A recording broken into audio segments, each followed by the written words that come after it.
said, okay, you got to play guitar player, can you do that? I brought this little cassette deck, and I had these boots are made for walking by Megadeth. And I think I don't know, did I have a prop guitar?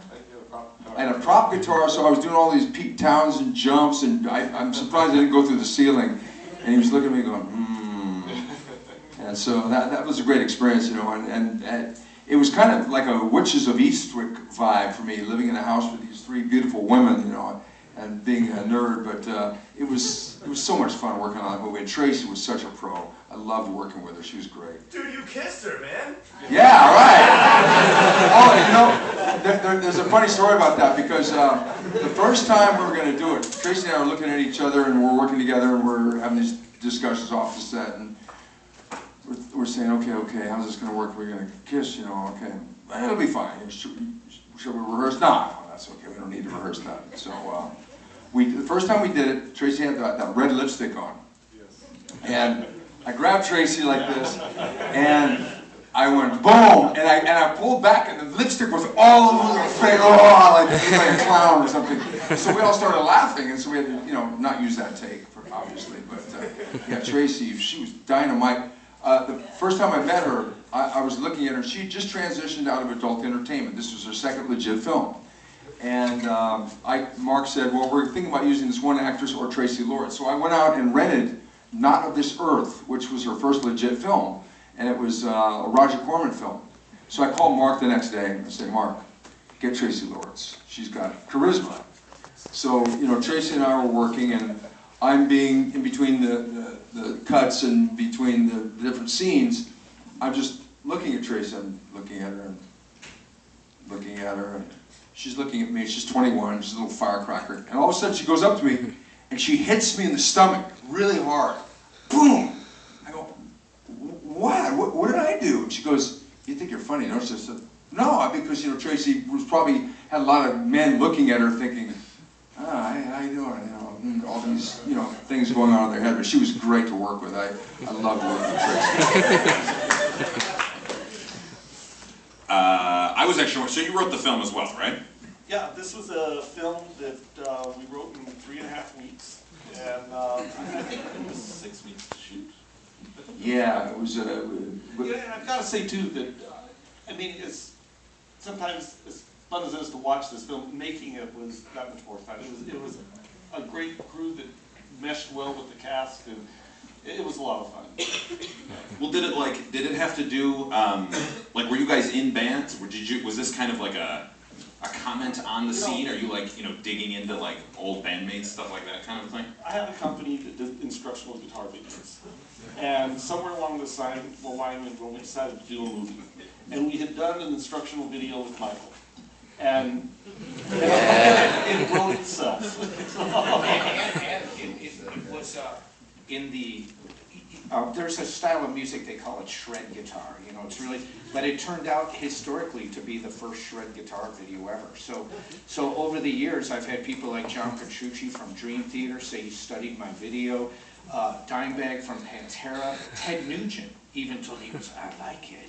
And, I've had Steve Morse, I mean, some of the biggest guitar players in the world told me that was a really great video for them. And so it was kind of cool, you know, that it's lasted.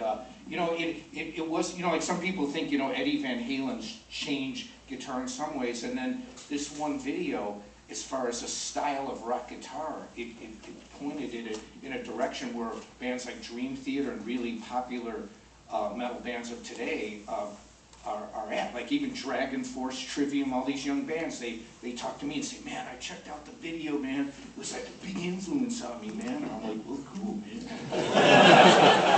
You know, I've got to mention too that when we were shooting the dream sequence and you had the horns on, you know, Michael was kind enough, because we had very limited special effects, he actually let us pour lighter fluid on the neck of his guitar and light it. Yeah, when the guitar's on fire, it was really on fire. I'm like, shit, that's my guitar! It was really smoking. So I enjoyed every minute of it. I thought it was great. And the horns, and can I say one behind the scenes story though? Oh, please. Okay. when I was standing there with the devil, you know, the devil outfit on and the two girls, of course, when we, you know, most of the time you don't film. Most of the time you're just waiting, standing around, especially me, because I was only in the movie in certain parts. So they're always, the girls are goofing around, but the girl Lisa on this side, she was really nice, and I remember I was in full makeup, so I had ears on so I couldn't hear, I had contact lenses on so I couldn't see, and I had fangs on so I couldn't talk.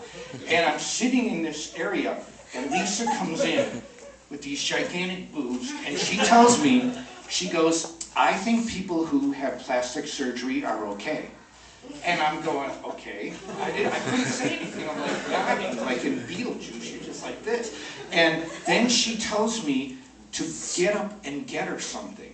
I want something, like a drink or something. I couldn't remember. And I told her to go F herself. And I pulled out the fangs, and she goes, I can't believe you said that to me. I just can't believe it. And afterwards, she kept mentioning this because I thought the whole scene was so bizarre that I couldn't talk, and she's talking to me, and I had to pull out the fangs to talk to her, and I couldn't really even see her. But afterwards, she asked me, she goes, well, what are you doing afterwards? And I thought it was really funny because I had told her, you know, forget it, you know, screw herself. And because I thought the whole thing was crazy. So anyway, that's my behind the scenes.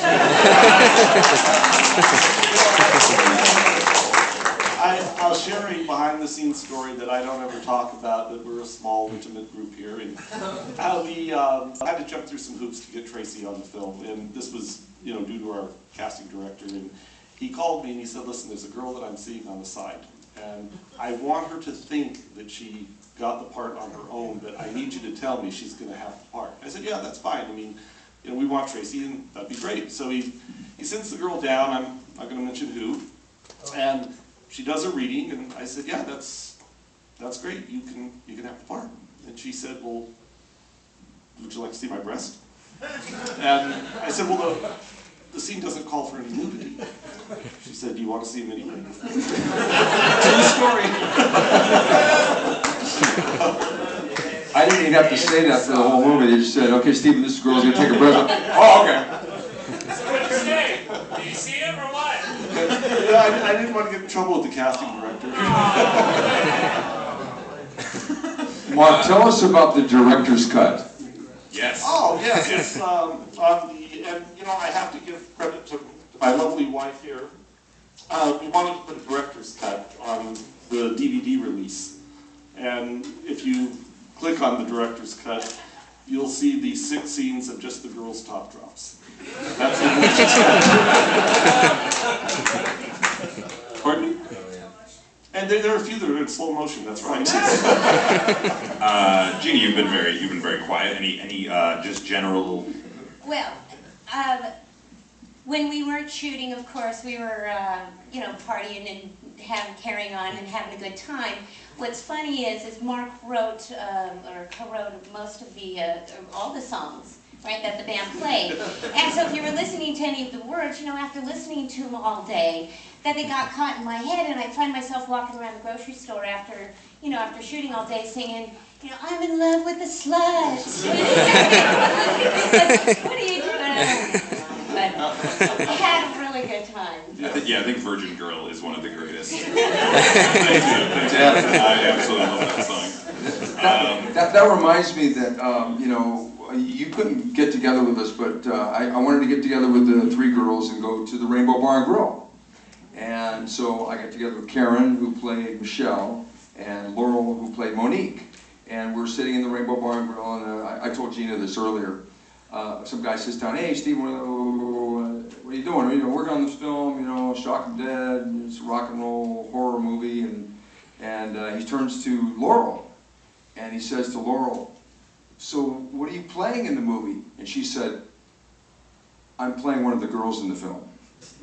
And I always remind her of that every time I see her or talk to her. Girl, I play one of the girls in the film. It kind of sums it up. I'll leave it up to the audience. I'm sure you guys have questions. And of course, we're going to have a live demonstration from Michael. Yeah! I was wondering, what was some things? One thing I love is the art direction, because like when Angel becomes Angel, I just love the house and how it's like, it's okay. Like, there's like AC/DC posters and cowskin rugs. And like, I just love it. I love it that it's his. He can have anything in the universe that he wants. It's like TSOL shirts. Yeah. I've got to tell you something about that too, because when I was 17, I was in a band. I grew up here in Hollywood, and like most bands, you have a bass player. And we were making this movie, gosh, it was probably 14 years later, and we went to a legitimate service where you rent a home to come shoot in, and we pile in, we're getting ready to do our first scene, and I go through the kitchen and I look over on the refrigerator, and there is a picture of my bass player when he was 17. Yeah, and we had rented his parents' house to shoot this movie. That's a demo. That's amazing. Any questions? Any questions from the audience? Come on. We'll give a free video to whoever has questions. Alright, that guitar instructional video that you were talking about that input so many people, do you happen to have that here tonight? You mean the Starlinks? Yeah. No, I'm sorry. I don't. Oh, okay, because I would have told her about Michael has a phenomenal website and offers a tremendous amount of information. And it, you know, what's your website? It's angelo.com. Alright, cool. Check that out. We did one a few years later called, oh, thank you. We did one a few years later called Speed Kills. And, but. I've heard of that one. Keys to the Lamborghini! Yes! That's right, I'll give you the keys. That's what I said we did. Yeah, I enjoyed it, you know, I mean, I look back, I mean, I got back from Europe last Friday night. I've been on tour, you know, from Vegas, now I'm in LA. I was in Switzerland, we drove through the Alps, through Italy. I've been to 52 countries since Shock and Dead, you know, and it's, I've really had a great career, but one of the things that I like the best is I've been able to help a lot of guitar players. And that's very fulfilling for me, you know, I mean, it's fun to play concerts, but it's really cool to have John Petrucci come up to you and say, you know, you really helped me play, or Dimebag from Pantera, to tell me he studied that Starlix video. I mean, that's to me, you know, that was a humbling experience. Even Ted Nugent, you know, I won't shoot you, I like Ted. You know, Starlix video, yeah, I worked really hard on that. And the thing I loved about it, there's no digital editing. That was all real live. That's it. That's really the way it was. And we filmed it in one day, remember that, We Mark? filmed that in one day. It's Yeah. something that, I don't know if you're aware of, but, you know, several years later, because of your video, Ted Nugent ended up doing a video with us. And it was a direct response to what you've done. And this is honest to God, true story. I had not met the man, and when we arrived at his location, which was in, gosh, Ann Arbor, Michigan, as I walk out, he comes out, extends his hand and says, I'm Ted Nugent, and I said, well, nice to meet you, I'm Mark Freed. He says, I'm going to give you the best instructional video you've ever had, I'll suck your dick. I said, that won't be necessary, Ted. Speaking of that, I saw, fun fact about the movie, those shots are not sped up, are they? They are not. They This are. is Michael doing his thing. That's amazing. Yeah. And Stephen, your guitar faces, I must say, are incredible. You know what the irony is that I play drums, and I've been playing drums since, you know, a long time, and I was in a band, actually we're having a reunion, Snow, we're playing at the Key Club on, this is a shameless plug, but forgive me, you know. Playing the Key Club on December 10th, Carlos Cavazo from Quiet Riot on lead guitar, Tony Cavazo, his brother, on bass, and Andrew Freeman from The Offspring on lead vocals, and me on drums. But, so, when I got the part as a guitar player, I played with a bunch of different guitar players. And I'd watched, you know, all the classic guitar players, Jimi Hendrix and people like that, the great face makers, so I thought, this is my chance.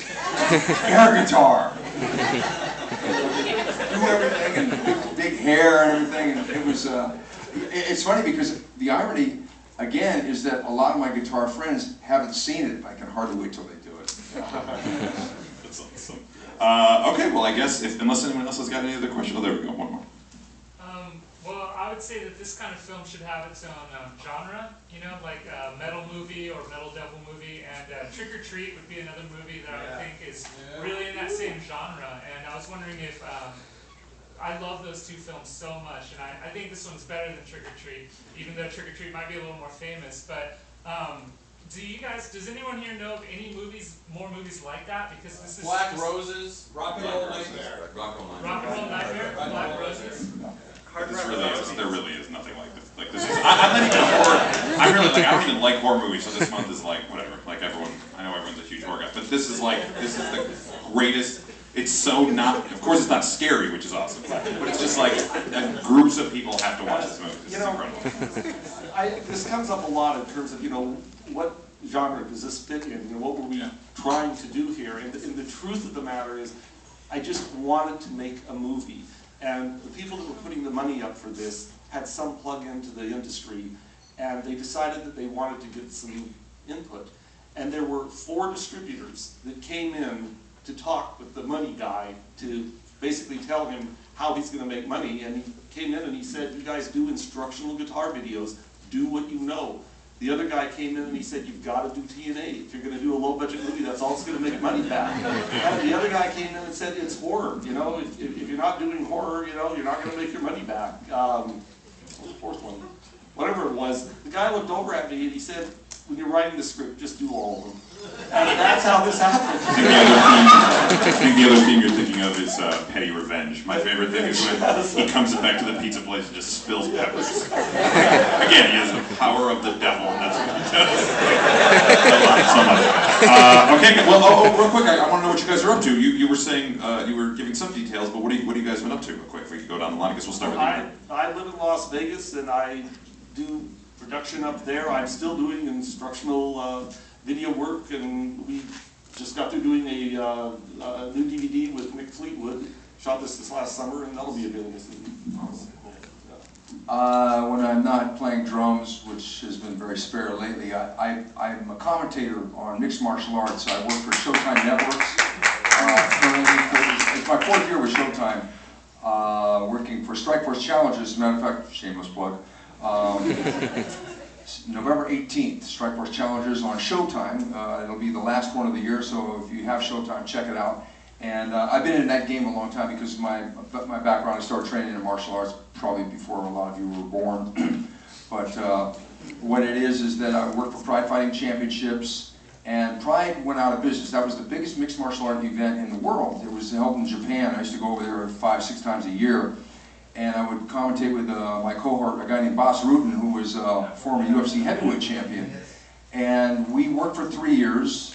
Push came to shove, and we came up to 2011. I started getting emails from the UFC saying, hey, we want to use you on our video game. So, well, what happened to Mike Goldberg and Joe Rogan? I mean, those guys are great. They said, we're going to add Pride mode to the UFC Undisputed 3 video game, which comes out February of 2012. So it'll be my voice and Bas Rutten's voice. So been doing that and just playing drums, and you can reach me on Facebook or Twitter or whatever.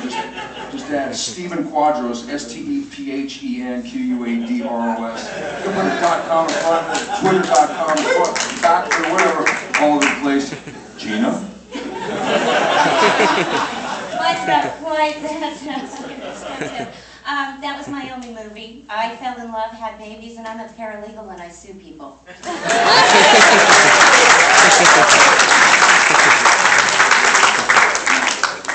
Yeah, I'm here tonight touring. I've been very lucky, and I've gotten to, if I had a checklist of things, have you been in a movie? Yes. Have songs in movies? Yeah. I have a song in a really big video game called Brutal Legend, and Jack Black.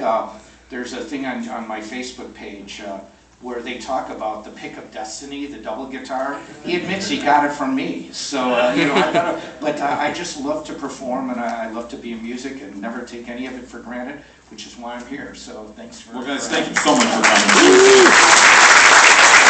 Everyone loves this movie. This is amazing. Thank you, Jenna. We're going to take a short break real quick. We're just going to set up, and then I promise you, Michael's gonna fucking rock your face off. Yeah! Out to the patio and his little beer while they set up the speakers.